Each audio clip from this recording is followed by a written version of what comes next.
Chapter 36. Grandpa's Helper. The Blood Games. The second level. "I don't want a damn frying pan," Crinan groaned as he walked in search of a more substantial weapon. "This is shit. I don't like it. I don't want it. I don't have to have it." "You sure do complain a lot," the mysterious voice from earlier called out to Crinan.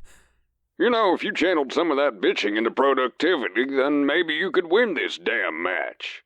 "I can win this fucking match," Crinan spat. "I don't need positive butterflies fluttering around in my ass to get me there." "Well, damn there, hotshot. Sorry for doubting you," the person said with a chuckle. "Look, I'm having a shit ton of trouble monitoring your progress. All your data's corrupt and doesn't make a lick of sense. You got a name?" "No," Crinan replied. "I'm not here to make friends. I'm here to kill people and move on." "Well, aren't you just a little badass then?" the voice said sarcastically. "Look, you're cool. You remind me of some folks I dealt with a long-ass time ago. Specifically, a little girl that pretty much hated everything that moved. That doesn't matter, though. Listen, these matches generally run around 20 to 30 minutes long. You have the pleasure of being up against a number of high-ranking players. Highest in here today is rank 42, couple in the hundreds, and then about a dozen under 500. They're the ones you're gonna need to watch out for, as they will fuck you sideways, long dick style, without your permission, and then sneak out while you're sleeping and not call you the next morning." "That's a weird way to put it," Crinan said, scratching the back of his head. He wondered what the term long dick style meant, but ultimately shrugged. He didn't have time to ponder over things that didn't help him find a better weapon.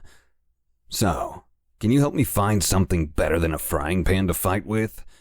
"Negative, buddy," the voice replied. "I'm just an advisor. My sole purpose here is to ensure that you have a firm understanding of the rules and mechanics as you go out there and kill your peers. I can't tell you how to fight, when or where to fight, or what to do." "Well, I already know how to fight," Crinan said with a snort. "I don't need any help with that." "Sounds good to me. But look, if you have any questions, just give me a holler." The voice went silent again, and Crinan continued his journey deeper into the woods.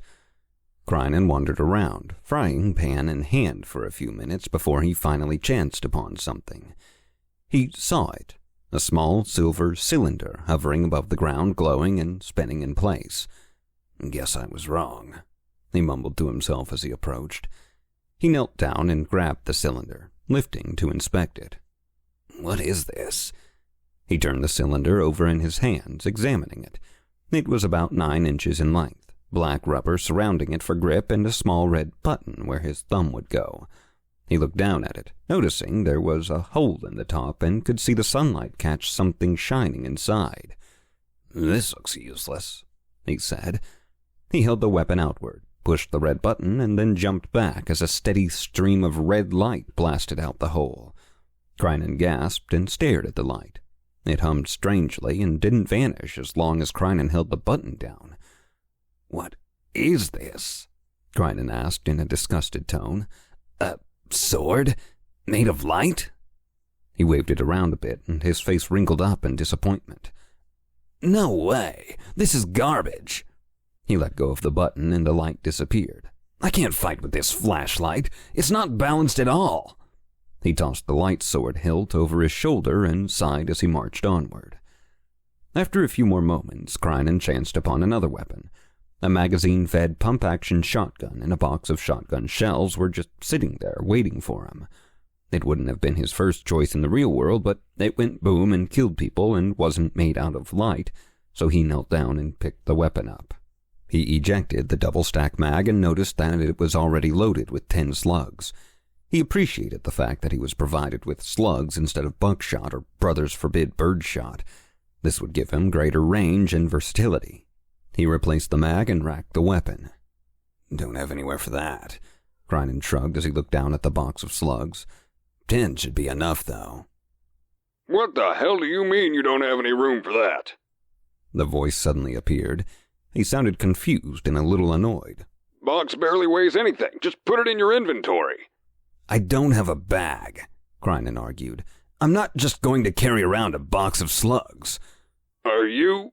The voice lowered a bit, the confusion not leaving him. Are you stupid? "Hey, fuck you," Crinan spat back. Man, just open your inventory, the advisor snapped. Put the shells in and use them when it's time to reload. Okay, clearly I'm not understanding something, Crinan sighed. He looked around him for hostiles before he committed to a conversation with this strange voice. "What the fuck are you talking about?" You are playing this game and don't know how to use your inventory? The advisor asked in a dumbfounded tone. Is that the case? "I guess," Crinan replied, equally as confused. Oh, Jesus, fuck, you're one of them, aren't you? The advisor groaned. One of the prisoners who were turned into players. "Maybe," Crinan answered. "Who is Jesus fuck?" Don't worry about it. You know I'm gonna have to report this, right? The advisor asked. I can't just have you... He paused for a moment, and Crinan heard a slight hum come from the advisor's end. Wait, you're not that Crinan boy I keep hearing about, are you? Look, asshole, I don't... Crinan Jameso, right? The advisor continued. His voice held a certain tone of recognition and mystery. Tell me, kid, who's your daddy? Is this a joke? Crinan asked. I don't have time for jokes. No, it ain't a fucking joke, the advisor continued. He sounded serious. Tell me your daddy's name. Crinan sighed and sucked on the side of his cheek for a moment before he shrugged. Govia already knew his father's name. His father had been giving Govia trouble for decades. Same name, Crinan relented. Crinan Jameso. And his daddy before him? The advisor continued prodding. What's your grandfather's name? I don't fucking know, Crinan snapped. Look, I don't have time to be going through my entire genealogy with you here. I get it, kid. The advisor cut him off. Look, a long time ago I knew of a baby named Crinan Jameson. He was named after a small village and...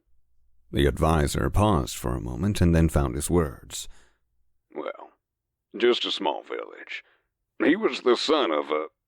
The advisor sighed deeply. Crinan sensed a bit of regret in his tone. Of a good friend. The advisor fell silent. All right, neat story, Crinan sighed. But I have... Holy fuck, you are impatient. The advisor groaned. Look, I can't sit here and help you, kid. The advisor's tone had softened, as if he were speaking to someone he cared for.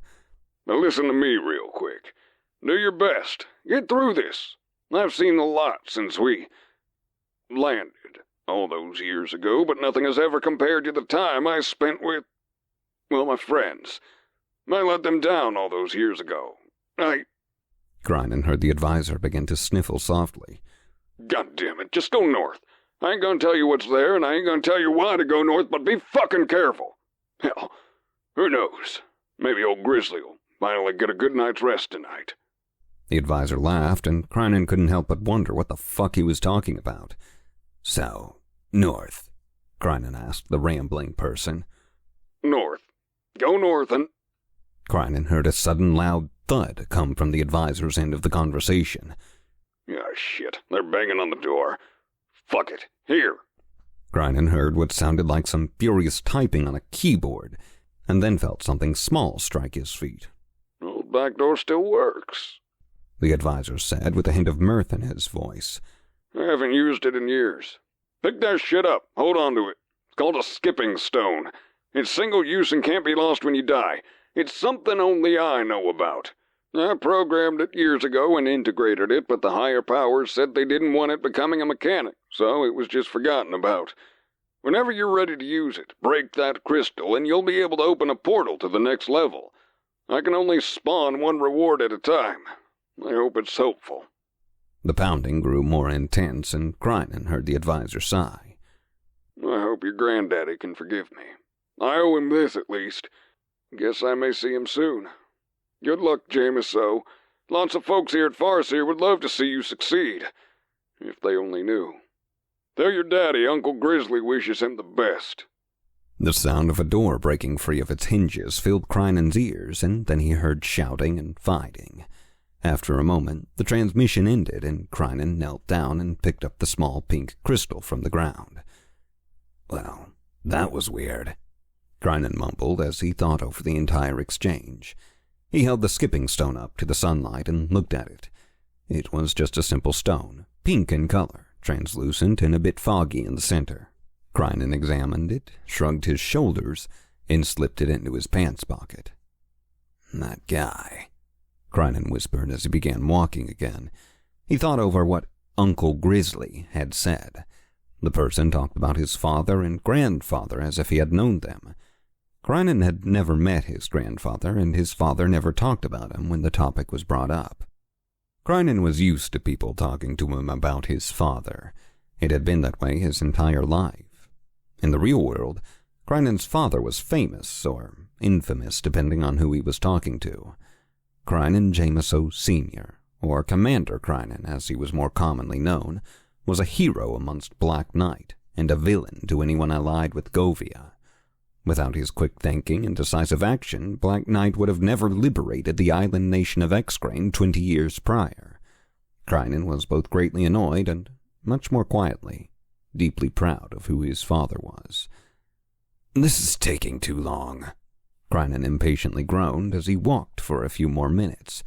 "Aren't there supposed to be 100 people running around? Where are they?"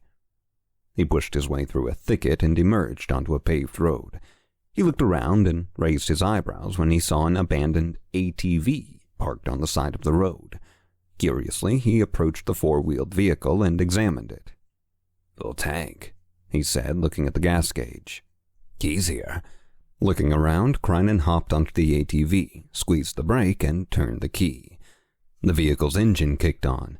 He released the handbrake and gave it a little gas as he pulled onto the road. "Okay, here we go," Crinan said to himself as he drove down the road. "This should make things faster." He gave the ATV some more gas and sped up. After only a few moments of driving, Crinan grinned as he saw a player a few hundred yards ahead of him. He leaned downward and rotated the throttle, giving the vehicle more power. He watched the player grow closer, and finally Crinan slammed into the person, running them over. As Crinan climbed a hill, he chuckled at the player's bad luck. When he reached the top of the hill, however, he quickly hit the brakes. "Player, whoa, 77, executed. Player rank, 15,625,148,133. No rank change.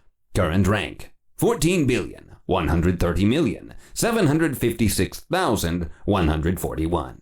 Current percentile, 47%. In the valley below, Crinan saw and heard what he could only perceive as complete chaos. People were emptying full magazines as they shot everything but their target and driving vehicles like they were drunk and blind. He saw someone squat over another person, and then stand, and then squat again, only to get domed while he was distracted by another person wielding a large axe. "What the fuck?" Crinan whispered as he watched the scene unfold before him. "It's like a bunch of drunk 12-year-olds were given keys to an armory." He grinned at the sight, realizing how easily it would be for a person like him to finish this match very quickly. With a snort, he gave the ATV a little more gas and drove forward into the valley.